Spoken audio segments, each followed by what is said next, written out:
Assalamualaikum warahmatullahi wabarakatuh.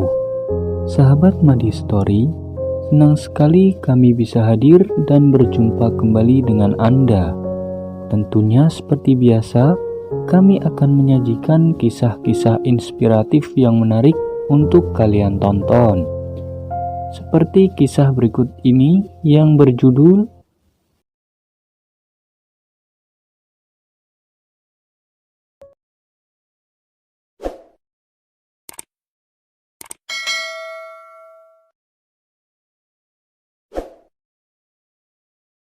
Kisah ini adalah kisah nyata sebuah keluarga yang sangat miskin, yang memiliki seorang anak laki-laki.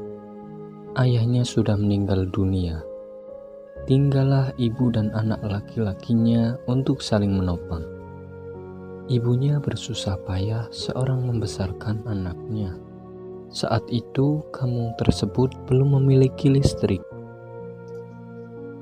Saat membaca buku, sang anak tersebut diterangi sinar lampu minyak.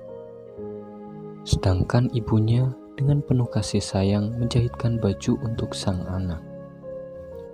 Saat memasuki musim gugur, sang anak memasuki sekolah menengah atas. Tetapi justru saat itulah ibunya menderita penyakit rematik yang sangat parah, sehingga tidak bisa lagi bekerja di sawah. Saat itu, setiap bulannya murid-murid diharuskan membawa 30 kg beras untuk dibawa ke kantin sekolah. Sang anak mengerti bahwa ibunya tidak mungkin bisa memberikan 30 kg beras. Dan kemudian berkata kepada ibunya, "Ma, saya mau berhenti sekolah dan membantu mama bekerja di sawah." Ibunya mengelus kepala anaknya dan berkata, "Kamu memiliki niat seperti itu, mama sudah senang sekali. Tetapi kamu harus tetap sekolah. Jangan khawatir, kalau mama sudah melahirkanmu, pasti bisa merawat dan menjaga kamu. Cepatlah pergi daftarkan ke sekolah. Nanti berasnya mama yang akan bawa ke sana." Karena sang anak tetap bersikeras tidak mau mendaftarkan ke sekolah, mamanya menampar sang anak tersebut. Dan ini adalah pertama kalinya sang anak ini dipukul oleh mamanya. Sang anak akhirnya pergi juga ke sekolah. Sang ibunya terus berpikir dan merenung dalam hati sambil melihat bayangan anaknya yang pergi menjauh. Tak berapa lama, dengan terpincang-pincang dan nafas tergesa-gesa, ibunya datang ke kantin sekolah dan menurunkan sekantong beras dari bahunya. Pengawas yang bertanggung jawab menimbang beras dan membuka kantongnya dan mengambil segenggam beras lalu menimbangnya dan berkata, "Kalian para wali murid selalu suka mengambil keuntungan kecil. Kalian lihat, di sini isinya campuran beras dan gabah. Jadi kalian kira kantin saya ini tempat penampungan beras campuran?"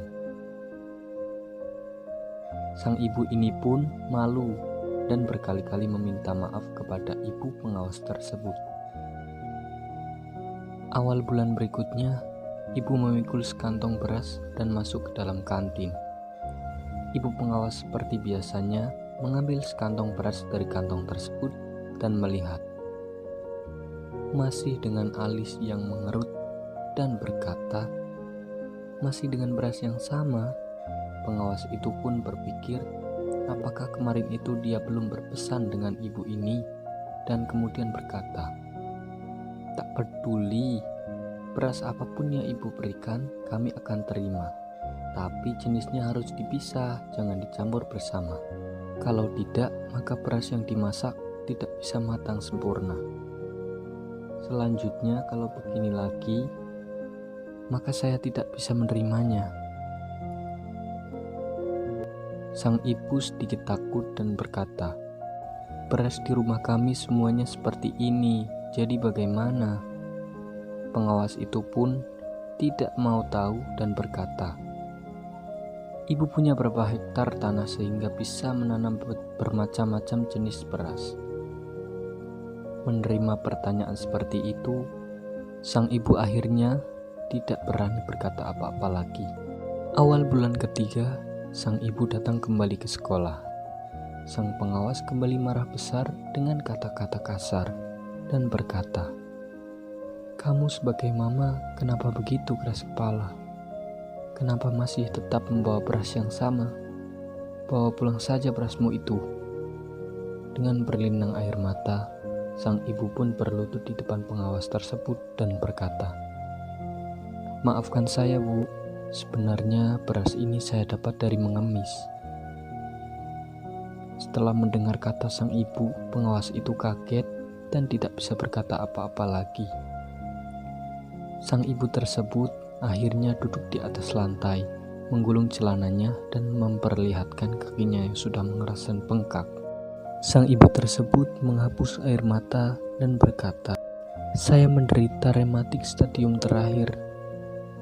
Bahkan untuk berjalan pun susah, apalagi untuk bercocok tanam. Anakku sangat mengerti kondisiku dan mau berhenti sekolah untuk membantuku bekerja di sawah. Tapi saya melarang dan menyuruhnya untuk bersekolah lagi. Selama ini dia tidak memberitahu sanak saudaranya yang ada di kampung sebelah. Lebih-lebih takut melukai harga diri anaknya. Setiap hari, pagi-pagi buta dengan kantong kosong dan bantuan tongkat pergi ke kampung sebelah untuk mengemis. Sampai hari sudah gelap, pelan-pelan kembali ke kampung sendiri. Sampai pada awal bulan semua beras yang terkumpul diserahkan ke sekolah. Pada saat sang ibu bercerita, secara tidak sadar air mata pengawas itu pun mulai mengalir. Kemudian mengangkat ibu tersebut dari lantai dan berkata, "Bu, sekarang saya akan melapor kepada kepala sekolah supaya bisa diberikan sumbangan untuk keluarga ibu." Sang ibu buru-buru menolak dan berkata, "Jangan, kalau anakku tahu ibunya pergi mengemis untuk sekolah anaknya, maka itu akan menghancurkan harga dirinya. Dan itu akan mengganggu sekolahnya." Saya sangat terharu dengan kebaikan hati ibu pengawas. Tetapi, tolong ibu bisa menjaga rahasia ini. Akhirnya, masalah ini diketahui juga oleh kepala sekolah. Secara diam-diam, kepala sekolah membebaskan biaya sekolah dan biaya hidup anak tersebut selama 3 tahun. Setelah 3 tahun kemudian, sang anak tersebut lulus masuk ke perguruan tinggi Tsinghua dengan nilai 627 poin. Di hari perpisahan sekolah, kepala sekolah sengaja mengundang ibu dari anak ini duduk di atas tempat duduk utama. Ibu ini merasa aneh. Begitu banyak murid yang mendapat nilai tinggi, tetapi mengapa hanya ibu ini yang diundang? Yang lebih aneh lagi, di sana masih terdapat 3 kantong beras.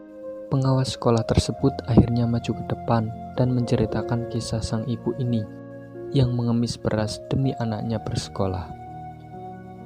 Kepala sekolah pun menunjukkan 3 kantong beras itu dengan penuh haru dan berkata, "Inilah sang ibu dalam cerita tadi," dan mempersilakan sang ibu tersebut yang sangat luar biasa untuk naik ke atas mimbar.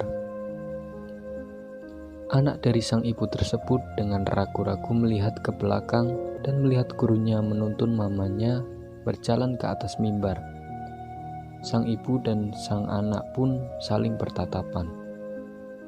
Pandangan mama yang hangat dan lembut kepada anaknya. Akhirnya sang anak pun memeluk dan merangkul erat mamanya dan berkata, "Oh mamaku."